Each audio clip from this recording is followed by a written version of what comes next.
The Knysna estuary, heavily utilized for tourism and water sports, and yet supporting a rich and diverse marine wildlife. In the estuary, the Knysna Small Craft Harbour is one of the preferred mating sites for the blue stingray. At the start of every summer, these elegant creatures congregate in large numbers to ensure the survival of their species. This congregation has become so widely known that film crews and tourists from all over the world gather over this period of time to observe this phenomenon playing out in the shallows of this world-famous estuary. Kyle, tell me your background in marine ecology. Where did it start and where did you study? Derek, I think my background started a long time ago. As a kid, I've always been hugely interested in the marine environment, and I knew from early on I wanted to be a marine biologist.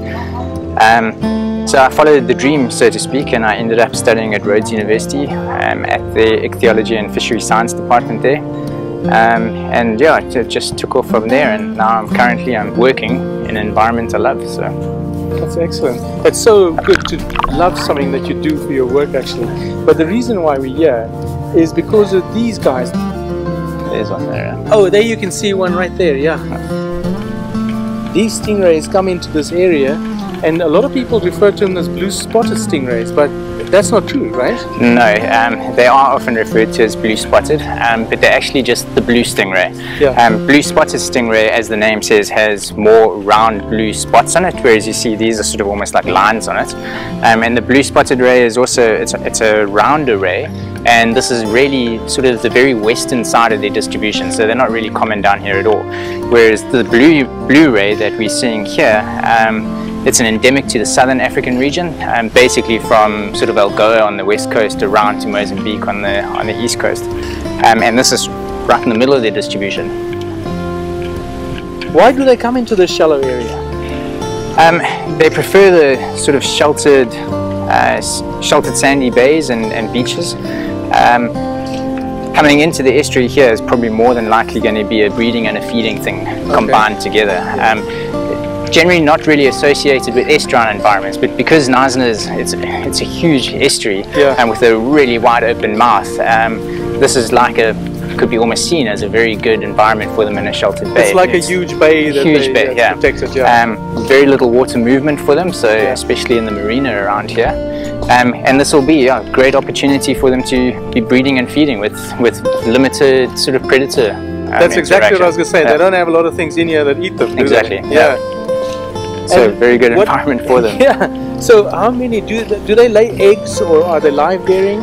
No, they're live bearing. Yeah. And quite interesting in that the males mature at a smaller size and earlier on than what the females do. So the large guys that you're seeing around here are probably generally the actually females. The girls. They're not the guys. They're not the guys. They're the girls. Yeah, that's it. So the females, you say, and here's another one. So this must be a female. They're quite a bit bigger than the males. So why do you suppose that is? Derek, it's probably got to do with the energy involved in reproduction. If you think about it, females now got to give live birth to the pups. It makes sense that a larger individual will probably have greater success and probably have a larger pup size than a smaller individual. So it makes sense then actually that the females mature when they're slightly bigger, and that they attain a larger size than what the males do. They also live for slightly longer. Well, these stingers that these blue stingrays have got, there's no poison on them, right? No, there's no poison at all. Obviously it is a sharp spine, but there's no poison involved in it at all. So sorry, and that little one that you showed me just now, that was a male. Very easy to see as well. He's got two claspers at the back that hang out. And what do you use that for? For the mating. So they hold on with those claspers. That's why they're called claspers.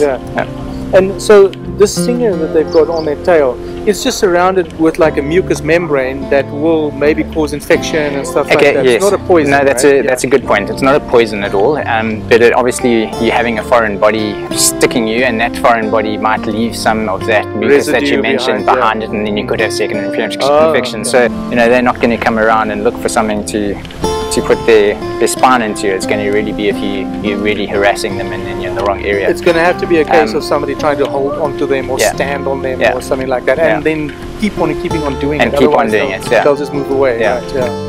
This is a fantastic sight to see these stingrays come into an area like this that is surrounded by tourists, and it's become quite a bit of a tourist attraction nearby us as well, and people from all over the world come to see them now.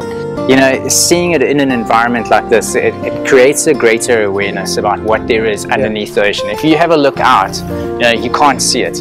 So it's almost out of sight, out of the mind. Exactly. This sort of instance where you can see them right here standing out, it's fantastic for the awareness of the marine environment. So I think this is a fantastic learning opportunity. Exactly, yeah, and they're an ambassador for us. There you go. Carl, thanks so much for your time. Absolute I really pleasure, appreciate Derek. it. Yeah, that's great.